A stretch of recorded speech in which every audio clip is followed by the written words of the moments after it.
Sir ఇప్పుడు west Bengal కావచ్చు కానీ, తమిళనాడు కావచ్చు కానీ, ఈ 2 రాష్ట్రాలను తీసుకుంటే ఈ మధ్య జరిగినటువంటి ఓట్ల తొలగింపు అనేది ప్రభావం ఏమైనా చూపించింది అనుకోవచ్చా? Yes sir. సర్ అనే పేరుతో అంటే ఇంటెన్సివ్ ఇది అన్నారు.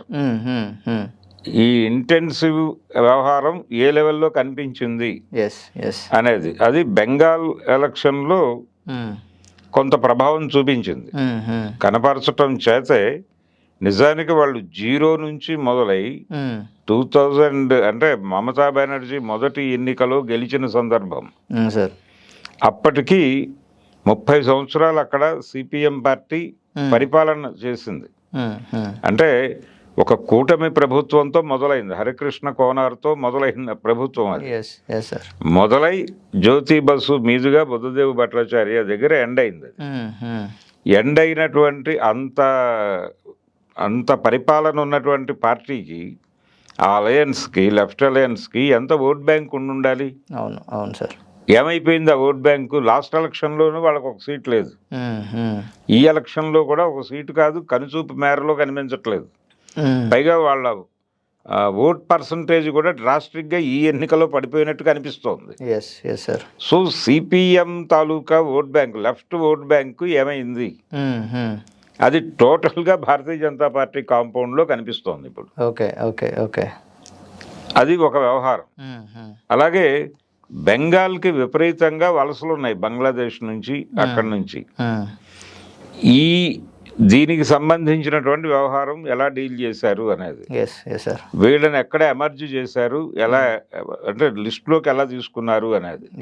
చాలా మందిని అంటే లెఫ్ట్కి పడే ఓట్లు, లేకపోతే తృణమూల్కి వెళ్ళే ఓట్లు, వీటి విషయంలో చాలా అప్రమత్తంగా డిజైనింగ్ జరిగింది అనేది కూడా అర్థమవుతోంది.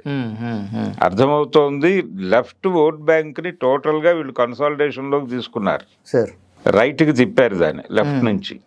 ఒక వెర్షన్ ఏంటంటే సిపిఎంని వాంటెడ్గానే, అంటే ఆ ఓట్ బ్యాంక్ని వాళ్ళకి చెప్పి కొనుగోలు చేశారు అనేటువంటి అభిప్రాయం కూడా కొందరిలో ఉంది.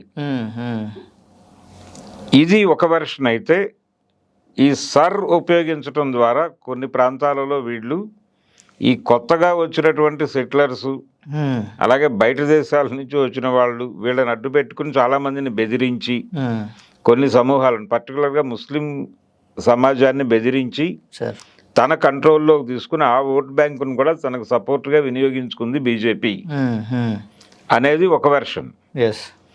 ఈ సర్ ప్రభావం ఉంది.